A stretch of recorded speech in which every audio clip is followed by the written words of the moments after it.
आज हम लोग पढ़ते हैं कुछ महापुरुषों के बारे में जिनका शिक्षा के क्षेत्र में सराहनीय योगदान रहा है, जिसमें प्रथम स्थान पे अरबिंदो घोष। अरबिंदो घोष ने 15 जनवरी 1908 को बॉम्बे यानी मुंबई में अपने एक भाषण में राष्ट्रीय शिक्षा पर बोलते हुए कहा कि इसका लक्ष्य छात्रों में राष्ट्रीयता का भावना जागृत करना है।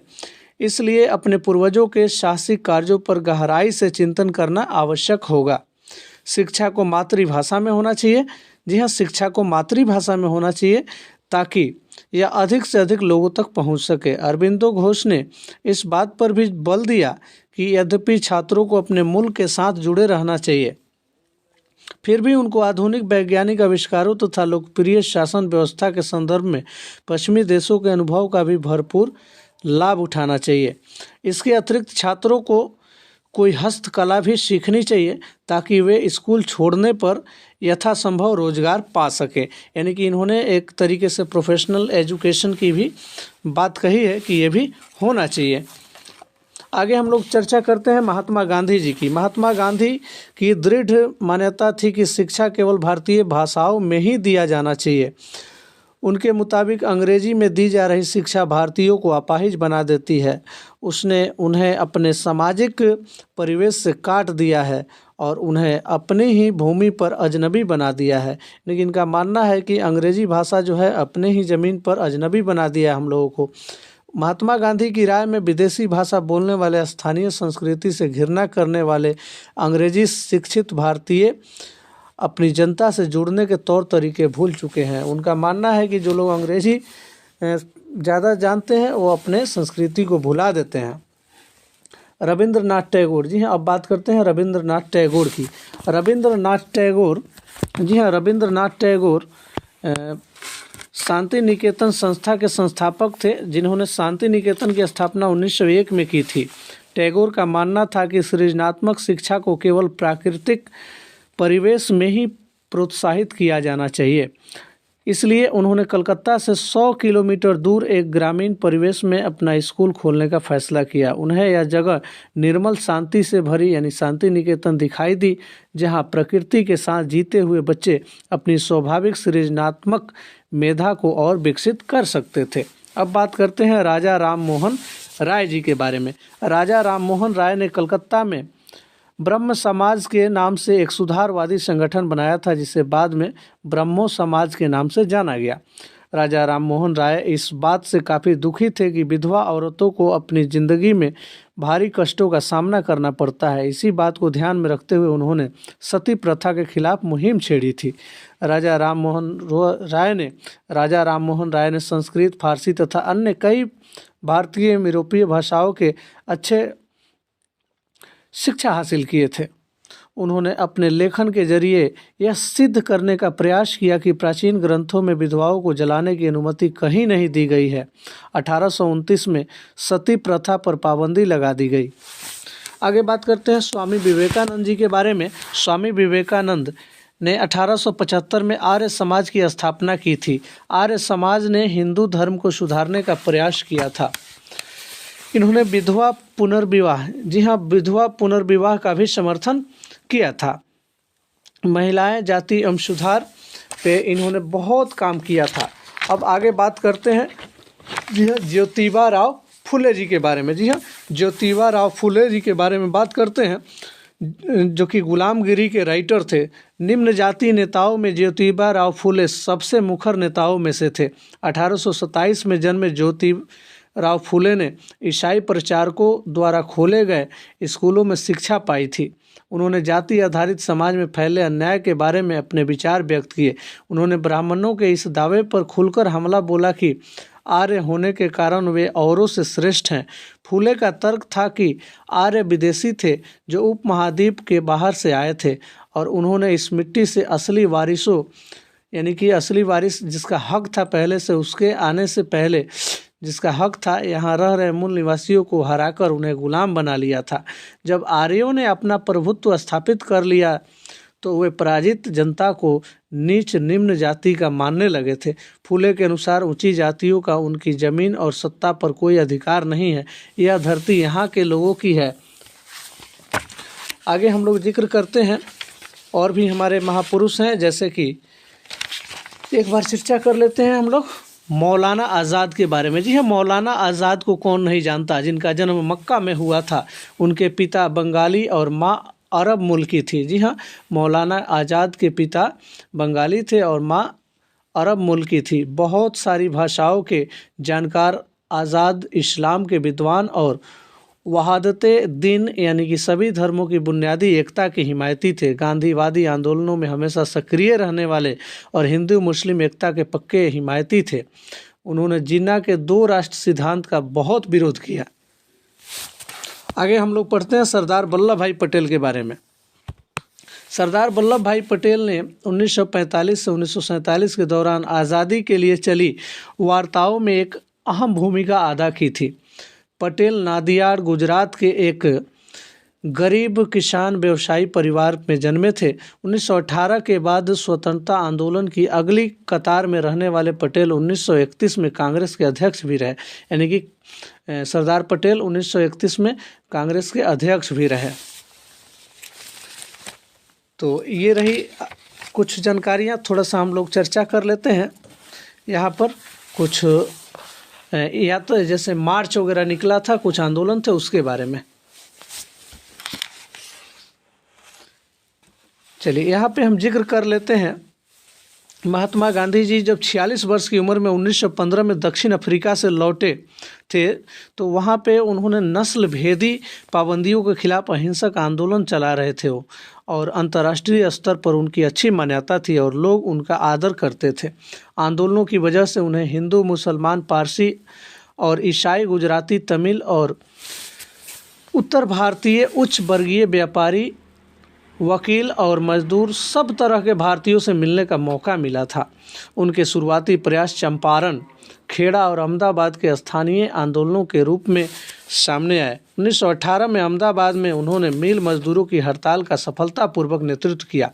अब बात करते हैं रॉलेट एक्ट था उसकी। 1919 में गांधी जी ने अंग्रेजों द्वारा हाल ही में पारित किए गए रॉलेट एक्ट कानून के खिलाफ सत्याग्रह का आह्वान किया। यह कानून अभिव्यक्ति की स्वतंत्रता जैसे मूलभूत अधिकारों पर अंकुश लगाने और पुलिस को और ज़्यादा अधिकार देने के लिए लागू किया गया था।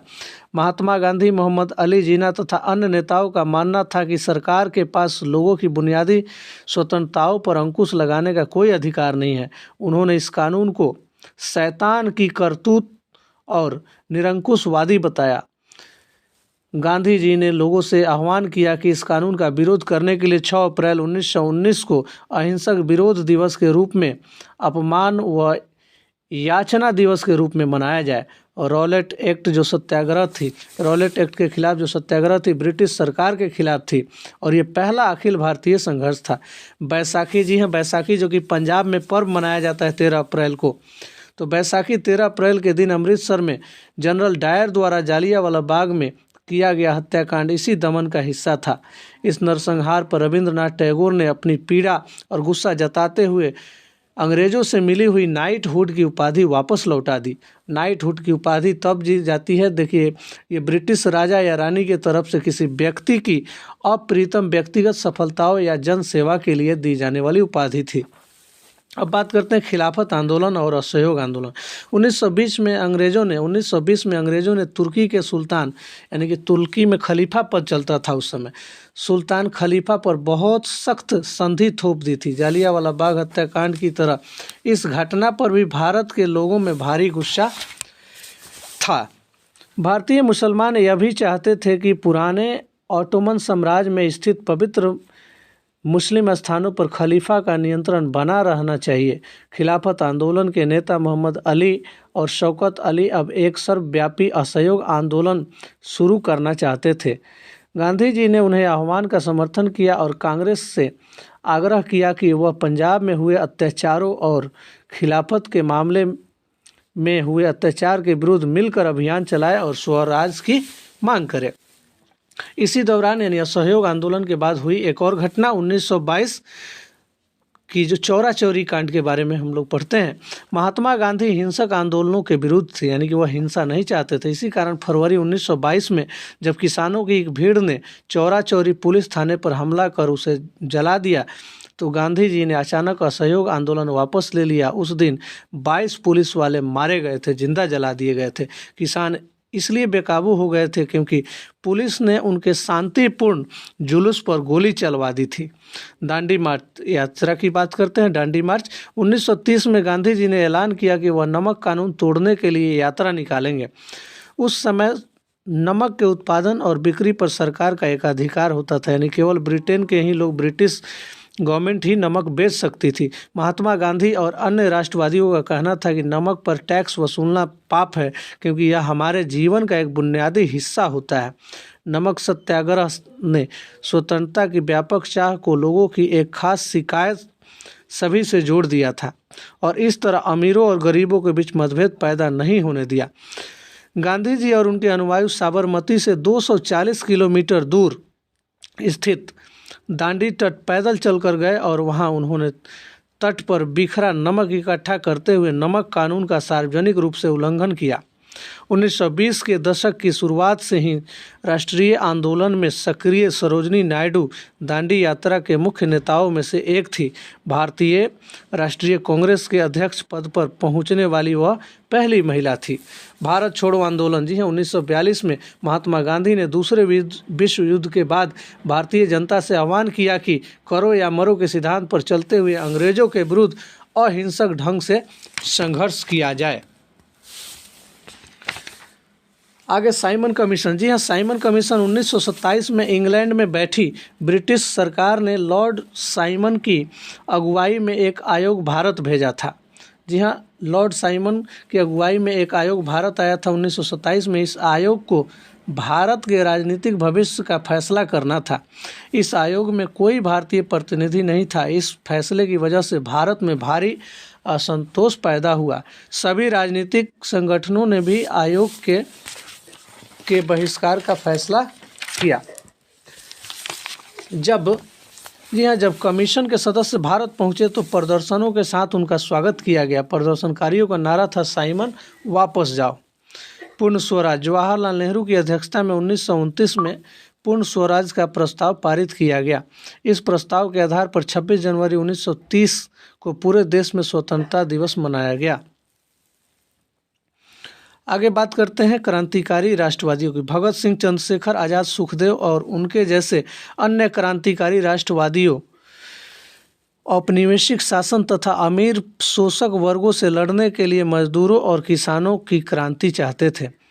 इस काम को पूरा करने के लिए उन्होंने 1928 में दिल्ली स्थित फिरोज शाह कोटला में हिंदुस्तान सोशलिस्ट रिपब्लिकन एसोसिएशन की स्थापना की। 17 दिसंबर 1928 को भगत सिंह, चंद्रशेखर आजाद तथा राजगुरु लाला लाजपत राय पर हुए लाठीचार्ज करने वाले सैंडर्स नामक पुलिस अफसर की हत्या की थी।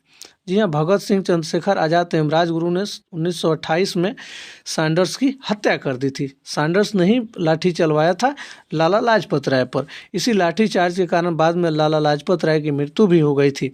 अपने साथी राष्ट्रवादी बीके दत्त के साथ भगत सिंह ने 8 अप्रैल 1919 को केंद्रीय विधानसभा में बम फेंका था। क्रांतिकारियों ने अपने पर्चे में कहा था कि उनका मकसद किसी की जान लेना नहीं बल्कि बहरों को सुनाना है, ताकि ये ब्रिटिश बहरी सरकार हमारी आवाज़ को सुने तथा विदेशी सरकार को उसके द्वारा किए जा रहे भयानक शोषण से अवगत कराना है। भगत सिंह, सुखदेव, राजगुरु को 23 मार्च 1931 को फांसी पर चढ़ा दिया गया।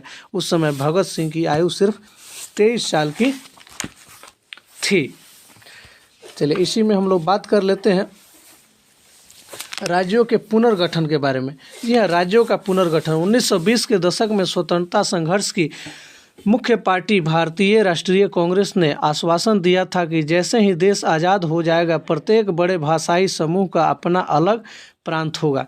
यानी कि ये उन लोगों ने भारतीय राष्ट्रीय कांग्रेस ने आश्वासन दिया था कि जैसे ही देश आज़ाद होगा तो भाषा के आधार पर राज होगा। आज़ादी मिलने के बाद कांग्रेस ने इस आश्वासन को पूरा करने के लिए कोई कदम नहीं उठाया, क्योंकि भारत धर्म के आधार पर बढ़ चुका था। 1 अक्टूबर 1953 को आंध्र प्रदेश के रूप में एक नए राज्य का गठन हुआ जो बाद में आंध्र प्रदेश बना। जी हाँ, 1 अक्टूबर 1953 को आंध्र के रूप में एक नया राज्य जो कि भाषाई आधार पर बनने वाला पहला राज्य आंध्र था, जो बाद में आंध्र प्रदेश बना। 1960 में बम्बई प्रांत को मराठी और गुजराती भाषा 2 अलग राज्यों में बांट दिया गया। इसके पहले 1956 में रामलल्लू, जो कि 56 दिनों का आमरण अनशन करके मर गए थे, उसी समय भाषा आयोग का गठन किया गया जिसके अध्यक्ष फजल अली थे। 1956 में भाषा आयोग का गठन किया गया जिसके अध्यक्ष फजल अली थे। 1966 में पंजाब का विभाजन हुआ और हरियाणा को अलग राज्य के रूप में मान्यता दी गई। आगे बात करते हैं विकास की योजना यानी कि प्लानिंग फॉर डेवलपमेंट। 1950 में सरकार ने आर्थिक विकास के लिए नीतियां बनाने और उनको लागू करने के लिए एक योजना आयोग का गठन किया। इस बारे में ज़्यादातर सहमति थी कि भारत मिश्रित अर्थव्यवस्था के रास्ते पर चलेगा। यहाँ राज्य और निजी क्षेत्र दोनों ही उत्पादन बढ़ाने और रोजगार पैदा करने में महत्वपूर्ण और परस्पर भूमिका अदा करेंगे। किसी क्षेत्र की क्या भूमिका होगी, अर्थात कौन से उद्योग सरकार द्वारा और कौन से उद्योग बाजार द्वारा यानी कि राज्य सरकार द्वारा निजी उद्योगपतियों द्वारा लगाए जाएंगे। विभिन्न क्षेत्रों और राज्यों के बीच किसी तरह का संतुलन बनाया जाएगा। किस तरह का संतुलन बनाया जाएगा, इन सबको परिभाषित करना योजना आयोग का काम था। यह योजना आयोग 1950 में बना। इसी के साथ ही बना राष्ट्रीय विकास परिषद। जी हाँ, एनडीसी का भी गठन हुआ 1952 में। 1956 में दूसरी पंचवर्षीय योजना तैयार की गई। इस योजना में इस्पात जैसे भारी उद्योगों और विशाल बांध परियोजनाओं आदि पर सबसे ज़्यादा जोर दिया गया। ये काम सरकारी नियंत्रण के अंतर्गत रखे गए। भिलाई स्थित इस्पात कारखाने की स्थापना 1959 में की गई। भिलाई स्थित, जो कि रूस के द्वारा भिलाई स्टील संयंत्र बनाया गया, इसकी स्थापना 1959 में तत्कालीन सोवियत संघ की सहायता से की गई थी। छत्तीसगढ़ के पिछड़े ग्रामीण इलाकों में स्थित यह कारखाना आधुनिक भारत के विकास का एक महत्वपूर्ण प्रतीक बन गया था। श्रीलंका और सिहली भाषा के बारे में हम लोग थोड़ा सा जान लेते हैं। 1956 में जिस समय भारत में भाषा के आधार पर राज्यों का पुनर्गठन किया जा रहा था, उसी समय श्रीलंका यानी कि तत्कालिक नाम उस समय सिलोन था, श्रीलंका का नाम उस समय सिलोन था, कि संसद ने एक कानून पारित किया। सिहली भाषा को देश की राष्ट्रभाषा का दर्जा दे दिया गया। इस कानून के जरिए सिहली भाषा को सभी सरकारी स्कूल, कॉलेज, सरकारी परीक्षाओं और अदालतों की भाषा बना दिया गया। श्रीलंका के उत्तर में रहने वाले तमिल भाषी अल्पसंख्यकों ने इस नए कानून का विरोध किया। एक तमिल सांसद ने कहा कि जब आप मुझसे मेरी भाषा छीन लेते हैं तो बांटना चाहते हैं, यानी कि आप मेरा सब कुछ छीन लेते हैं। एक तमिल सांसद ने कहा था कि जब आप मेरी भाषा छीन लिए तो यानी कि मेरा सब कुछ छीन लिए। एक और नेता ने चेतावनी दी, आप सिलोन को बांटना चाहते हैं, निश्चित रहिए मैं आश्वासन देता हूं कि आपको एक विभाजित सिलोन ही मिलेगा। सिली भाषी एक विपक्षी सदस्य ने कहा था कि अगर सरकार अपना रुख नहीं बदलती है और इस कानून पर अड़ी रहती है तो इस छोटे से देश में से 2 टूटे फूटे रक्त रंजित देश भी पैदा हो सकते हैं। बंगाल विभाजन। बंगाल का विभाजन यानी पार्टीशन ऑफ बंगाल। 1905 में वायसराय कर्जन ने बंगाल का विभाजन कर दिया। उस वक्त बंगाल ब्रिटिश भारत का सबसे बड़ा प्रांत था। बिहार और उड़ीसा के कुछ भाग भी उस समय बंगाल का हिस्सा थे। बंगाल के विभाजन से देश भर में गुस्से की लहर फैल गई। मध्यमार्गी और आमूल परिवर्तनवादी कांग्रेस के सभी धड़ों ने इसका विरोध किया। विशाल जनसभाओं का आयोजन किया गया और जुलूस निकाले गए। जन प्रतिरोध के नए नए रास्ते ढूंढे गए। इससे जो संघर्ष उपजा उसे स्वदेशी आंदोलन के नाम से जाना गया। जी हाँ, स्वदेशी आंदोलन जो कि बंगाल विभाजन से संबंधित था। यह आंदोलन बंगाल में सबसे ताकतवर था। आंध्र के डेल्टा इलाकों में इसे वंदे मातरम आंदोलन के नाम से जाना गया। जी हाँ, आंध्र के डेल्टा इलाकों में इस स्वदेशी आंदोलन को वंदे मातरम आंदोलन के नाम से जाना जाता था। स्वदेशी आंदोलन ने ब्रिटिश शासन का विरोध किया और स्वयं सहायता, स्वदेशी उद्यमों, राष्ट्रीय शिक्षा और भाषा, जो भारतीय भाषा के उपयोग को बढ़ावा देना था, उस पर जोर दिया। स्वराज के लिए आमूल परिवर्तनवादी ने जनता को लामबंद करने और ब्रिटिश संस्थाओं व वस्तुओं के बहिष्कार पर जोर दिया। कुछ लोग ब्रिटिश शासन को उखाड़ फेंकने के लिए क्रांतिकारी हिंसा के समर्थक भी हो गए।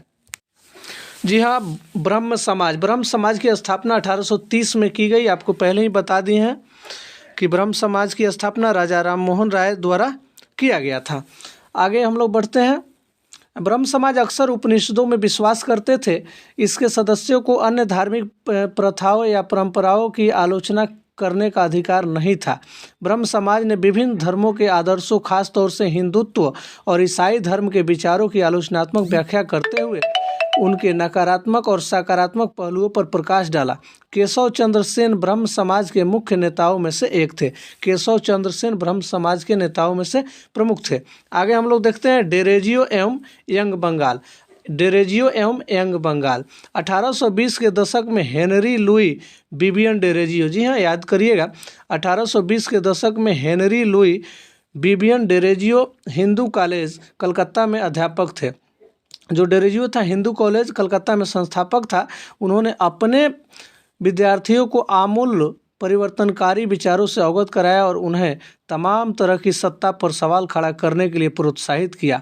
उनके द्वारा शुरू की गई यंग बंगाल मूवमेंट, जी हाँ यंग बंगाल मूवमेंट में उनके विद्यार्थियों ने परंपराओं और रीति रिवाजों पर उंगली उठाई, महिलाओं के लिए शिक्षा की मांग की और सोच व अभिव्यक्ति की स्वतंत्रता के लिए अभियान चलाया। आगे बात करते हैं रामकृष्ण मिशन और विवेकानंद जी के बारे में। रामकृष्ण मिशन और विवेकानंद जी के बारे में। रामकृष्ण मिशन का नाम स्वामी विवेकानंद के गुरु रामकृष्ण परमहंस के नाम पर रखा गया। यह मिशन समाज सेवा और निस्वार्थ श्रम के जरिए मुक्ति के लक्ष्य पर जोर देता था। स्वामी विवेकानंद 1863 में जन्म हुआ था और 1902 में वो मर गए, जिनका मूल नाम नरेंद्र नाथ दत्त था। स्वामी विवेकानंद का मूल नाम था नरेंद्र नाथ दत्त। उन्होंने श्री रामकृष्ण की सरल शिक्षाओं को अपने प्रतिभाशाली, संतुलित, आधुनिक विचारधारा से जोड़कर संपूर्ण विश्व में प्रसारित किया। 1893 में शिकागो में विश्व धर्म संसद में उन्हें बोलने का मौका मिला, जिसमें उन्होंने न्यूयॉर्क हेराल्ड का विवरण किया। ठीक है, न्यूयॉर्क हेराल्ड ने विवरण किया है उनके बारे में। न्यूयॉर्क हेराल्ड वहाँ का है, उसने लिखा है कि ऐसे विद्वान राष्ट्र में धर्म प्रचारकों को भेजना कितना मूर्खतापूर्ण है। वास्तव में स्वामी विवेकानंद आधुनिक समय के पहले भारतीय थे जिन्होंने विश्वव्यापी स्तर पर वेदांत दर्शन के आध्यात्मिक गौरव को पुनर्स्थापित किया था। लेकिन उनका उद्देश्य केवल धर्म की व्याख्या करना नहीं था। अपने देशवासियों की निर्धनता और दुर्दशा से उन्हें अतिशय दुख हुआ। उनका यह दृढ़ विश्वास था कि कोई भी सुधार तभी सफल हो सकता है जब जन समूह की दशा उन्नत हो। यानी कि कोई भी सुधार तब सफल हो सकता है जब जन समूह की दिशा उन्नत हो। अतः भारत के लोगों को उन्होंने रसोई घर के धर्म की संकीर्ण चहारदीवारी से बाहर निकलने और राष्ट्र की सेवा में एकजुट होने का आह्वान किया। आगे बात करते हैं प्रार्थना सभा की। 1867 में बम्बई में स्थापित प्रार्थना समाज ने जातीय बंधनों को खत्म करने और बाल विवाह के उन्मूलन के लिए प्रयास किए। प्रार्थना समाज ने महिलाओं की शिक्षा को प्रोत्साहित किया और विधवा विवाह पर लगी पाबंदी के खिलाफ आवाज़ उठाई। उसकी धार्मिक बैठकों में हिंदू, बौद्ध और ईसाई ग्रंथों पर विचार विमर्श किया जाता है। आगे बात करते हैं वेद समाज की। वेद समाज मद्रास यानी चेन्नई में 1864 में वेद समाज की स्थापना हुई। वेद समाज ब्रह्म समाज से प्रेरित था। वेद समाज ने जातीय भेदभाव को समाप्त करने और विधवा विवाह तथा महिला शिक्षा को प्रोत्साहित करने के लिए काम किया। इसके सदस्य एक ईश्वर के अस्तित्व में विश्वास रखते थे। जी हाँ, वेद समाज के जो सदस्य थे एक ईश्वर में विश्वास रखते थे, यानी कि एकेश्वरवाद में विश्वास रखते थे। उन्होंने रूढ़िवादी हिंदुत्व के अंधविश्वासों और अनुष्ठानों की सख्त निंदा की। आगे बात करते हैं अलीगढ़ आंदोलन की। अलीगढ़ आंदोलन सैयद अहमद खान द्वारा 1875 में अलीगढ़ में खोले गए मोहम्मदन एंग्लो ओरिएंटल कॉलेज को ही बाद में अलीगढ़ मुस्लिम विश्वविद्यालय के नाम से जाना गया। जी हाँ, सैयद मोहम्मद खान द्वारा 1875 में अलीगढ़ में खोले गए मोहम्मदन एंग्लो ओरिएंटल कॉलेज को ही बाद में अलीगढ़ मुस्लिम यूनिवर्सिटी के नाम से जाना गया। यहाँ मुसलमानों को पश्चिमी विज्ञान के साथ साथ विभिन्न विषयों की आधुनिक शिक्षा दी जाती थी। अलीगढ़ आंदोलन का शैक्षणिक सुधारों के क्षेत्र में गहरा प्रभाव रहा है। सिंध, जी हाँ, आगे बात करते हैं सिंह सभा आंदोलन। जी हाँ, सिंह सभा आंदोलन क्या है? सिखों के सुधारवादी संगठन के रूप में सिंह सभाओं की स्थापना 1873 में अमृतसर से शुरू हुई थी। जी हाँ, सिखों के सुधारवादी संगठन के रूप में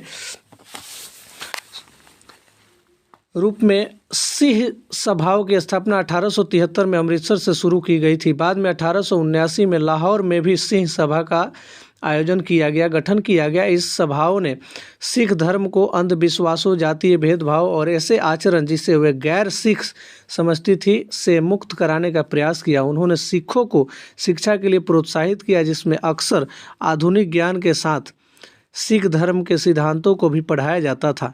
खालसा कॉलेज अमृतसर 1892 में सिख सभा आंदोलन के नेताओं द्वारा स्थापित किया गया। 1892 में खालसा कॉलेज अमृतसर में खोला गया।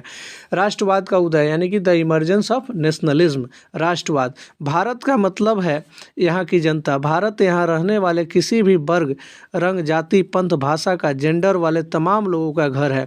यह देश और इसके सारे संसाधन और इसकी सारी व्यवस्था उन सभी के लिए है। इस जवाब के साथ ये एहसास भी सामने आया कि अंग्रेज भारत के संसाधनों व यहाँ के लोगों की ज़िंदगी पर कब्जा जमाए हुए हैं और जब तक यह नियंत्रण खत्म नहीं होता, भारत यहाँ लोगों का, भारतीयों का नहीं हो सकता।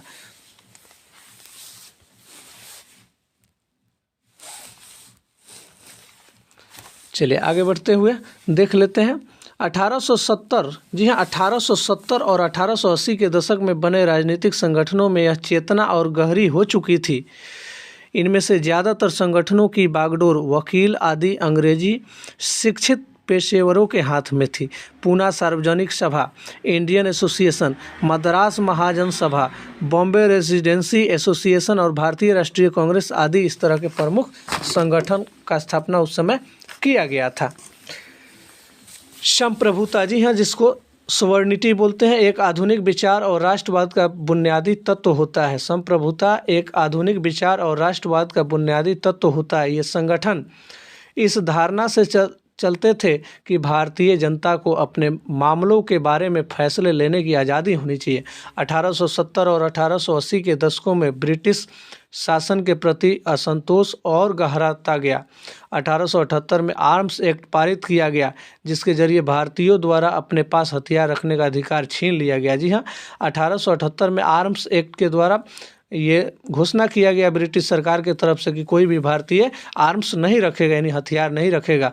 उसी साल वर्नाकुलर प्रेस एक्ट भी पारित किया गया, जिससे सरकार की आलोचना करने वाले को चुप कराया जा सके। जी हाँ, वर्नाकुलर एक्ट से लोगों को चुप कराया जाता था जो लोग सरकार का विरोध करते थे। इस कानून में यह प्रावधान था कि अगर किसी अखबार में कोई आपत्तिजनक चीज़ छपती है तो सरकार उसकी प्रिंटिंग प्रेस सहित सारी संपत्ति को जब्त कर लेगी। बताइए, वर्नाकुलर एक्ट में ये लिखा गया था कि कोई भी प्रेस वाले हमारे खिलाफ, हमारी सरकार के खिलाफ नहीं लिख सकते, लिखेंगे तो उनका प्रेस जब्त कर लिया जाएगा।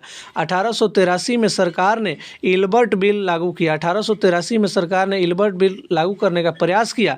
इसको लेकर काफ़ी हंगामा हुआ। इस विधेयक में प्रावधान किया गया था कि भारतीय न्यायाधीश भी ब्रिटिश या यूरोपीय व्यक्तियों पर मुकदमे चला सकते हैं, ताकि भारत में काम करने वाले अंग्रेज और भारतीय न्यायाधीशों के बीच समानता स्थापित की जा सके। जब अंग्रेजों के विरोध की वजह से सरकार ने यह विधेयक वापस ले लिया तो भारतीयों ने इस बात का काफ़ी विरोध किया। इस घटना से भारत में अंग्रेजों के असली रवैये का पता चलता था। 1885 में देश भर के 72 प्रतिनिधियों ने बम्बई में सभा करके भारतीय राष्ट्रीय कांग्रेस की स्थापना का फैसला लिया। संगठन के प्रारंभिक नेता दादा भाई नौरोजी, फिरोज शाह मेहता, बदरुद्दीन तैयब जी, WC बनर्जी यानी कि वमेश चंद्र बनर्जी जो कि कांग्रेस के प्रथम अध्यक्ष हुए, सुरेंद्र नाथ बनर्जी, रामेश चंद्र दत्त एवं S सुब्रमण्यम अय्यर एवं अन्य प्रायः बम्बई और कलकत्ता के ही थे। नौरोजी व्यवसायी और प्रचारक थे। वे लंदन में रहते थे और कुछ समय के लिए ब्रिटिश संसद के सदस्य भी रहे। उन्होंने युवा राष्ट्रवादियों का मार्गदर्शन किया। सेवानिवृत्त ब्रिटिश अफसर एओ ह्यूम ने भी विभिन्न क्षेत्रों के भारतीयों को निकट लाने में अहम भूमिका अदा की। भारतीयों की मांग थी कि न्यायपालिका को कार्यपालिका से अलग किया जाए, आर्म्स एक्ट को निरस्त किया जाए और अभिव्यक्ति व बोलने की स्वतंत्रता दी जाए। 1890 के दशक तक बहुत सारे लोग कांग्रेस के राजनीतिक तौर तरीकों पर सवाल खड़े करने लगे थे। बंगाल, पंजाब और महाराष्ट्र में बिपिन चंद्र पाल, बाल गंगाधर तिलक और लाला लाजपत राय जैसे नेता ज़्यादा आमूल परिवर्तनवादी उद्देश्य और पद्धतियों के अनुरूप काम करने लगे थे। उन्होंने निवेदन की राजनीति के लिए नरमपंथियों की आलोचना की। निवेदन की राजनीति के लिए नरमपंथियों की आलोचना की, यानी कि वो लोग चाहते थे, जो लाजपत राय थे या बाल गंगाधर तिलक थे, बिपिन चंद्र पाल थे, ये लोग चाहते थे कि भाई नरमी से काम नहीं चलने वाला है, इसलिए उन्होंने निवेदन की राजनीति को बहुत गंभीरता से लिया, आलोचना भी की और आत्मनिर्भरता तथा रचनात्मक कामों के महत्व पर जोर दिया। उनका कहना था कि लोगों को सरकार के नेक इरादों पर नहीं बल्कि अपनी ताकत पर भरोसा करना चाहिए, लोगों को स्वराज के लिए लड़ना चाहिए। तिलक ने नारा दिया, स्वराज मेरा जन्मसिद्ध अधिकार है और मैं इसे लेकर रहूँगा।